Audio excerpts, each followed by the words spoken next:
ये अभी हम डिस्प्लेसमेंट रिएक्शन का बात कर रहे थे। किस रिएक्शन का? डिस्प्लेसमेंट रिएक्शन क्या होता है ये समझ में आ गया सभी को कि मोर रिएक्टिव एलिमेंट जो होगा लेस रिएक्टिव एलिमेंट को क्या करेगा? डिस्प्लेस करेगा और डिस्प्लेस करके कंपाउंड बनवाता है। यहाँ पे जिंक को हम क्या कराए थे? सल्फ्यूरिक एसिड के साथ रिएक्ट कराए थे तो जिंक सल्फेट बना और हाइड्रोजन गैस क्या होगा? बात समझ गए? क्योंकि हाइड्रोजन से मोर रिएक्टिव क्या होता है? जिंक। क्लियर? अब यहाँ पे हम क्या करेंगे? न्यूट्रलाइजेशन रिएक्शन का बात करेंगे। किसका? न्यूट्रलाइजेशन रिएक्शन का बात करेंगे। किसका बात करेंगे? जब बेस के साथ क्या करेंगे? रिएक्ट कराएंगे तो साल्ट और वाटर बनता है। क्या बनता है? साल्ट और वाटर। तो साल्ट क्या होगा? यहाँ पे नीचे में सेटल हो जाएगा। नीचे में क्या होगा? सेटल हो जाएगा और ये क्या बनेगा? व्हाइट की तरह दिखेगा। बात समझ गए? और ऊपर में क्या होगा? वाटर होगा। ठीक है? ये इस रिएक्शन को बोलते हैं न्यूट्रलाइजेशन रिएक्शन। तो मैंने इस टेस्ट में क्या लिया? सल्फ्यूरिक एसिड H2SO4 लिया और यहाँ पे hydroxide, this is sodium hydroxide. ये बेस होता है। क्या होता है? बेस।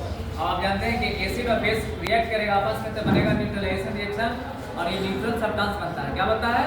न्यूट्रल सब्सटेंस जिसका पीएच वैल्यू होता है 7। पीएच वैल्यू क्या होता है? 7।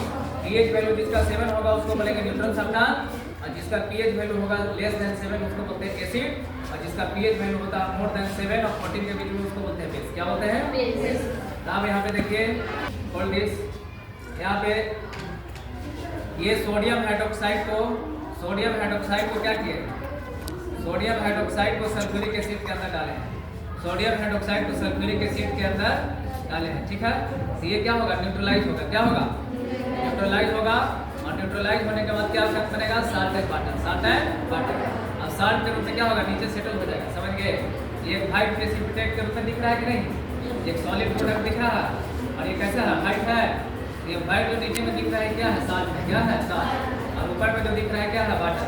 तो आप जानते हैं कि एसिड और बेस रिएक्ट करता है तो क्या बनता है? Salt and water. और इस रिएक्शन को क्या बोलते हैं? न्यूट्रलाइजेशन रिएक्शन बोलते हैं। न्यूट्रलाइजेशन रिएक्शन इसलिए बोलते हैं कि अब ये रिएक्ट होने के बाद ना एसिड रहा ना बेस, ये क्या बन गया? न्यूट्रल सब्सटेंस बन गया। क्या बन गया? Neutral substance. इसका पीएच वैल्यू कितना होता है? 7। समझ गए? इसको हम लोग यूनिवर्सल इंडिकेटर से हम क्या कर सकते हैं? चेक कर सकते हैं ये न्यूट्रल सब्सटेंस है या समझ में आ रहा? लिटमस पेपर के माध्यम से भी हम लोग चेक कर सकते हैं कि ये एसिड है कि बेस है। लिटमस पेपर से भी हम क्या कर सकते हैं? चेक कर सकते हैं कि एसिड है कि बेस। अब ब्लू लिटमस पेपर को अगर हम लेंगे, ब्लू लिटमस पेपर को अगर हम क्या करेंगे? लेंगे तो ब्लू लिटमस जो है एसिड किस में कन्वर्ट हो जाएगा? रेड में। किस में कन्वर्ट हो जाएगा? रेड में। और रेड लिटमस पेपर पे अगर हम क्या करेंगे? बेस को ऐड करेंगे तो रेड से किस में कन्वर्ट हो जाएगा? ब्लू में। जब ये बेस रहेगा तब। लेकिन ये ना तो एसिड है ना तो बेस, क्योंकि ये न्यूट्रल सब्सटेंस बन चुका है। इसमें कोई कलर चेंज नहीं। ये समझ में आ गया सभी को? Have you understood all?